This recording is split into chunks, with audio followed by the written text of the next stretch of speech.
तो क्लास कहता है स्तूप। स्तूप है क्या? तो स्तूप जो है यह एक गुंबदाकार भवन होता है, मतलब गुंबद के आकार का भवन होता है, जब बुद्ध से संबंधित सामग्री या स्मारक के रूप में स्थापित किया जाता है। मतलब ये हुआ, जहाँ पर भी आपको स्तूप मिलेगा वो कैसा होगा, तो वो इस टाइप का होगा, इस टाइप के गुंबद के रूप में आपको देखने को मिल जाएगा। इस प्रकार की आकृति, इस प्रकार का स्ट्रक्चर जहाँ भी आपको मिलता है उसे स्तूपा कहा गया। और इनके बीच वाले हिस्से में, यहाँ पर महात्मा बुद्ध के सामग्री और उनके स्मारक को, अर्थात उनके अस्थियों को रखने का काम चालू किया गया था। कहता है बौद्ध धर्म के आदर्श व्यवहार के बीच ब्राह्मण, जैन और कई अन्य ग्रंथों की परंपराओं के बीच डिबेट हुआ, तर्क वितर्क हुए। इसके आधार पर बौद्ध धर्म का आदर्श स्थापित हुआ। मतलब बौद्ध धर्म के, बुद्धिस्ट की आइडियलिज्म या उसकी आइडियोलॉजी, आइडियोलॉजी थी, उसको यहाँ पर इस्टेब्लिश करने के लिए, उसके आइडिया को इस्टेब्लिश करने के लिए यहाँ पर आपके पास होते हैं डायलॉग, और यहाँ पर होता है आर्गुमेंट होता है। और ये आर्गुमेंट और डायलॉग के आधार पर महात्मा बुद्ध की आइडिया को इस्टेब्लिश किया जाता है। और जो डिबेट होते हैं वो जैन, मैनी अदर टेक्स्ट, ब्राह्मणीज ऐसे ट्रेडिशन के बीच में ये डिबेट होता है। इसके साथ कहता है कि पहले के समय में लोगों के कुछ खास स्थलों को पवित्र माना गया था, जिसका मुख्य कारण था वनस्पति, प्राकृतिक सौंदर्य, अनूठी स्थल कला का होना, जिसे चैत्य कहा गया। तो ये क्वेश्चन आपका सपोर्ट में पूछा गया है, सपोर्ट मटेरियल में क्वेश्चन पूछा गया है, चैत्य क्या होता है। तो चैत्य एक ऐसा स्थान होता है जो किसी खास पवित्र स्थान के तौर पर जाना जाता है, या जिसे किसी धार्मिक तौर से पवित्र मानते हैं, उसी को हम चैत्य बोलते हैं। कोई डाउट यहाँ तक आप लोग को? चैत्य किसे कहा जाता है? और जहाँ पर भी चैत्य होगा, ध्यान देना, जहाँ पर भी चैत्य होगा वह चैत्य के आसपास कुछ खास चीज़ें पाई जाएगी, जैसे कि वहाँ पर वनस्पति पाई जाएगी, प्राकृतिक सौंदर्य पाया जाएगा, अनूठी स्थलें पाई जाएगी, ऐसी चीज़ें आपको वहाँ पर देखने को मिल जाएगी। कहते हैं कि चैत्य की जानकारी जो है बौद्ध ग्रंथ से मिलती है, जिसमें बौद्ध के जीवन के बारे में बताया गया है। मतलब चैत्य जितने भी होंगे उसके अंदर महात्मा बुद्ध के जीवन को लिखा गया है और बताया गया है। महात्मा बुद्ध के जन्म के बारे में विस्तार से बताने का काम यदि कहीं पर किया गया है तो वो चैत्य में ही किया गया है। गौतम बुद्ध का जन्म, महात्मा बुद्ध का जो जन्म होता है वो आपका लुम्बिनी नामक स्थान पर होता है, और उनको ज्ञान की प्राप्ति बोध गया में होता है।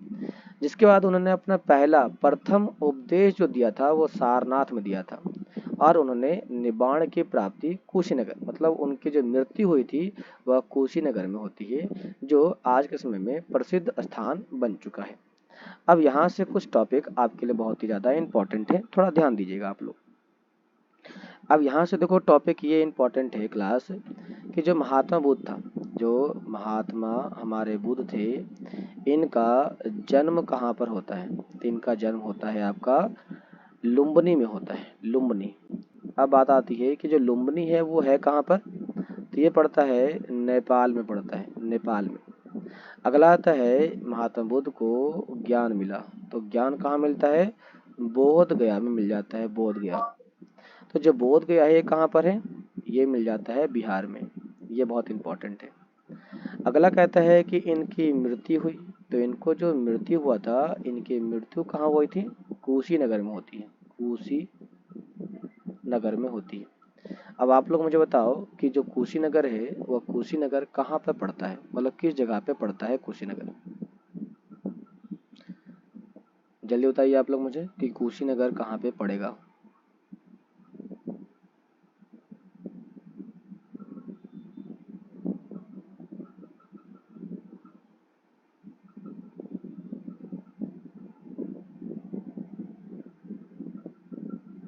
क्या पता है आपको कुशीनगर कहाँ पर है?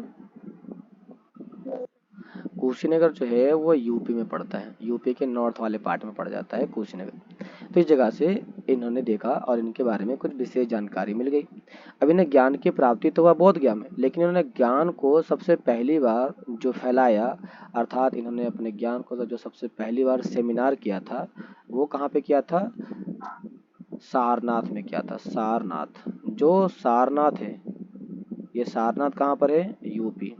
और ये पड़ जाता है बनारस में, पड़ जाता है बनारस। बनारस के सारनाथ में ही इन्होंने अपना पहला उपदेश दिया था और वहाँ पर इन्होंने पहली बार धर्म चक्र परिवर्तन का नाम इन्हें दिया गया। तो आगे कहता है स्तूप क्यों बनाए गए थे? कोई भी स्तूपा बनाया जाएगा तो क्यों बनाया जाएगा? तो कहता है बौद्ध से जुड़े कुछ प्रमुख स्थान जिसमें उनकी अस्थियों और कुछ विशेष अवशेषों को दफनाया गया था, उसी टीले को स्तूप कहा गया था। क्या समझ में आया? स्तूप क्या होता है? तो स्तूप वो होता है जिसमें महात्मा बुद्ध की अस्थियों को दफनाया गया हो, उनके अवशेषों को दफनाया गया हो, ऐसे मिट्टी के टीले को स्तूप कहा गया। स्तूप बनाने की जो परंपरा थी वो महात्मा बुद्ध से पहले से चलती आ रही थी, लेकिन जब महात्मा बुद्ध आए तो ये उनके साथ जुड़ गया और जुड़ने के बाद उसके अंदर महात्मा बुद्ध को अवशेषों को दफनाया गया, जिसे पवित्र माना गया था। इसीलिए जहाँ जहाँ पर महात्मा बुद्ध गए थे, ज्ञान की प्राप्ति हुई थी, वहाँ वहाँ पर महात्मा बुद्ध के लिए स्तूपा बनाया गया है, स्तूपा बनाया गया है। जैसे जो स्तूपा बनाया गया था वो हमारे पास कुछ महत्वपूर्ण स्तूपा की जानकारी मिल जाती है। जैसे मैंने बताया था आप लोग को, भरहुत, सांची और अमरावती, ये कुछ महत्वपूर्ण स्तूपा की जानकारी हमें प्राचीन इतिहास से मिल जाती है। अब आगे कहता है अशोक वादन। अशोक वादन अशोक के द्वारा लिखी गई किताब है, जिसमें अशोक ने बौद्ध के अवशेषों के कई हिस्से को हर शहर में बांटकर उनके ऊपर स्तूप बनाने का आदेश देता है। और इन्हीं के द्वारा जो स्तूप बनाया गया था वो बिहार में ही बनाया गया है। बिहार में इनके द्वारा दिए गए उपदेशों के आधार पर जो स्तूपा बनाया गया वह बिहार के अंदर नालंदा में बनाया गया है। और यह स्तूपा वर्ल्ड के सबसे हाईएस्ट, सबसे ऊंचाई वाले जगहों पर बनाया गया स्तूपा है। कहता है सेकंड सेंचुरी के बाद भारत के कई सारे हिस्सों में, जैसे भरहुत में, सांची में और सारनाथ में स्तूपा बनाए गए थे। कहता है महापरिनिब्बाण मतलब होता है किसी भी व्यक्ति को यदि ज्ञान की प्राप्ति हो जाए तो उसे कहते हैं महापरिनिब्बाण, जो वो सूत पिटक का हिस्सा है। तो क्वेश्चन आ सकता है कि महापरिनिब्बाण जो है वो किसका हिस्सा है? तो सूत पिटक का हिस्सा है, जिसमें बोध के द्वारा बताया गया ज्ञान या बताए गए 4 महापंथों चौक पर धूप चढ़ाने के लिए स्तूप को बनाना चाहिए था, इसके बारे में बताया। मतलब कहता है यहाँ पर कि बौद्ध के द्वारा बताया गया है कि 4 महापंथों के चौक पर धूप चढ़ाने के लिए स्तूप को बनाया गया था। ये ऐसी प्रथा थी इसमें कि जहाँ जहाँ पर भी आपको महात्मा बुद्ध के अवशेष मिलेंगे वहाँ पर पहले उनके जो बैठका होता है, चौक होता है, जहाँ पे थोड़ा सा ऊंचा स्थान होता है, वहाँ पर इनके द्वारा हवन कीर्तन बौद्ध के द्वारा सारे काम किए गए थे, जिसे बाद में जा कर के हमने वहाँ पर स्तूप बना दिया गया। मैं आपको कुछ फ़ोटो भेज दूंगा इसके बारे में, कुछ वीडियो आपको शेयर कर दूंगा जिसमें इनके बारे में बताया गया है कि कैसे ये लोग भगवान बौद्ध की पूजा करते हैं या अर्चना करते हैं। मैं इसके बारे में आपको, इसकी जो फ़ोटो है ना, मैं वो ग्रुप पे डाल दूंगा आप वहाँ के ग्रुप से आकर के देख लेना इसमें। आगे कहता है कि स्तूप पर जहाँ भी आपको स्तूपा मिलेगा उन स्तूप पर माला चढ़ाया गया, धूप चढ़ाया गया और अपने सिर को झुका करके हृदय में शांति आएगी और चिरकाल तक सुख और आनंद की प्राप्ति होगी, ऐसा लोगों के द्वारा कहा जाता था। इसीलिए जितने भी लोग, जो भी लोग महात्मा बुद्ध को या बौद्ध धर्म को अपनाया करते थे, वह इस प्रकार से इनके बारे में या इनकी चीज़ों को अपनाने का काम किया करते थे, जो हमें बड़ी मात्रा में देखने को मिल जाता है हमें। क्या क्लास आपको समझ में आ रहा है सारे टॉपिक? कोई डाउट है इस टॉपिक में आप लोगों को?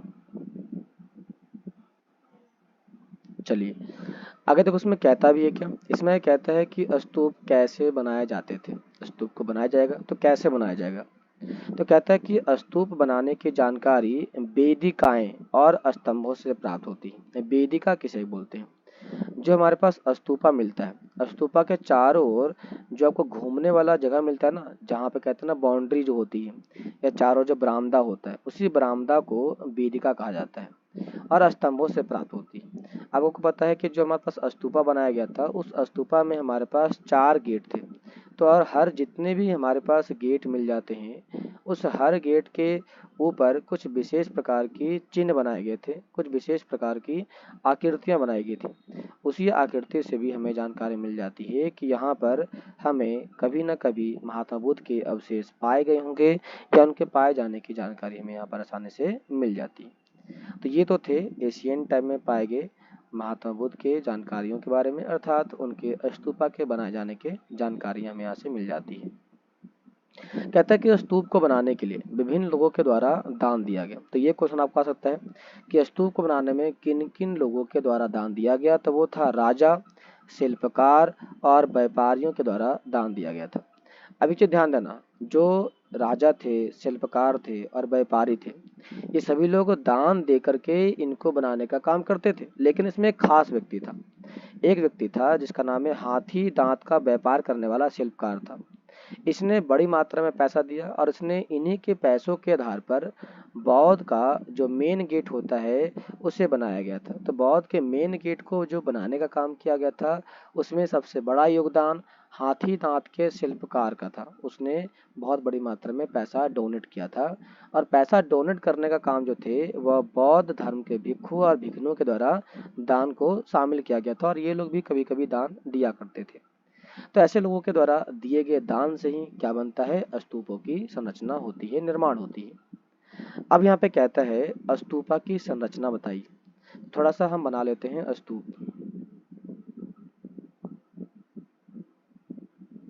थोड़ा ज्यादा खराब बन गया है, इसको मिटा देते हैं।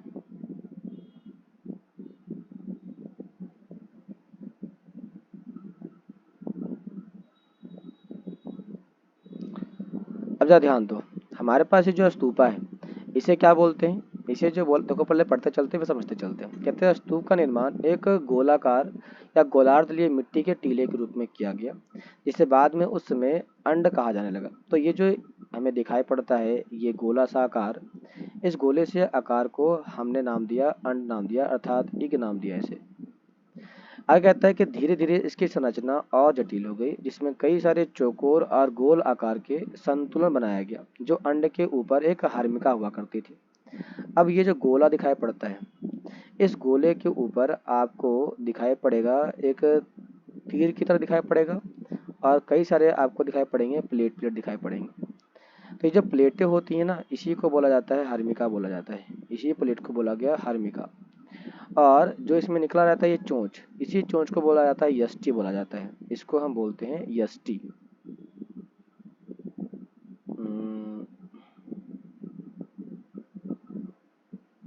इसे यष्टि बोलते हैं। और ध्यान दो, जो हर्मिका होता है, ये हर्मिका जो था वो किसका प्रतीक होता है, तो वो प्रतीक होता है देवताओं के घर का प्रतीक होता है। अब इसकी कुछ और विशेषता कहता है अंड के ऊपर एक हर्मिका होना चाहिए, हर्मिका के ऊपर स्टी निकलना चाहिए जो छतरी से लगा होता है, और चारों ओर वेदिका होनी चाहिए। देखो तीसरा आ गया वेदिका। इसके जो चारों ओर आपको दिखाई पड़ती है बाउंड्री, इसी बाउंड्री को नाम दिया जाता है वेदिका नाम दिया जाता है। इसके साथ इसमें कहता है पत्थर की वेदिकाएं और तोरण द्वार होना चाहिए। तोरण द्वार मतलब होता है मेन गेट। तो यहाँ पर बनाया गया था 4 मेन गेट, एक मेन गेट इधर होगा, एक यहाँ पर होगा, एक यहाँ पर होगा और एक इसके पीछे होगा। तो यहाँ पे 4 मेन गेट बनाए गए थे। तो इसकी कौन कौन सी विशेषता हो गई इसके स्ट्रक्चर में, पहला हो जाएगा इसका ईग हो जाएगा, अगला हो जाएगा इसमें यष्टि हो जाएगा, अगला हो जाएगा वेदिका हो जाएगा, चौथा हो जाएगा आपका आर्क वे या तोरण द्वार हो जाएगा, जो इसका मेन गेट होता है। ये थी इसकी विशेषता के बारे में। कहता है भारत में सांची और भरूच ये भारत के सबसे पहले के टाइम के बनाए गए स्तूपा थे, जिसके अंदर जो अलंकरण का मतलब होता है जो चित्र बनाए जाते हैं ना, मूर्तियां बनाई जाती हैं, उन्हें अलंकरण कहते हैं। जिसमें केवल और केवल पहले पत्थर के वेदिका और तोरण द्वार बनाया गया था। जो आपको दिखाई पड़ता है स्तूपा के चारों ओर जो बनाया गया बाउंड्री था, बैरिकेड थे, वो पत्थर से बनाए गए थे। और जो मेन गेट था उसको भी पत्थर के चट्टानों को काट के तोड़ करके बनाया गया था। स्तूप के चारों ओर लोग परिक्रमा करते थे और वो लोग परिक्रमा करने के लिए स्तूप के ईस्टर्न द्वार से निकल करके साउथ साउदर्न पार्ट की ओर वो चला करते थे और घूम करके ये अपनी मनोकामनाएं या इच्छाओं को मांगने का काम किया करते थे। कहता है अमरावती और पेशावर में शाहजी के द्वारा ढेरी में स्तूपों में राख, ताक और मूर्तियां उत्कीर्ण करने की कला के काफी उदाहरण मिलते हैं। मतलब कहता है ये कि अमरावती और पेशावर, पेशावर जो है वो अफगानिस्तान में पड़ जाता है, तो अमरावती और पेशावर में स्तूपों में जानकारी मिली। उनकी मूर्तियों को बनाने का काम जो किया गया है वह शाह जी के द्वारा किया गया, शाह जी के द्वारा किया गया है। तो ये जानकारी हमें यहाँ से देखने को मिल जाती है। कोई डाउट है यहाँ तक क्लास आप लोगों को?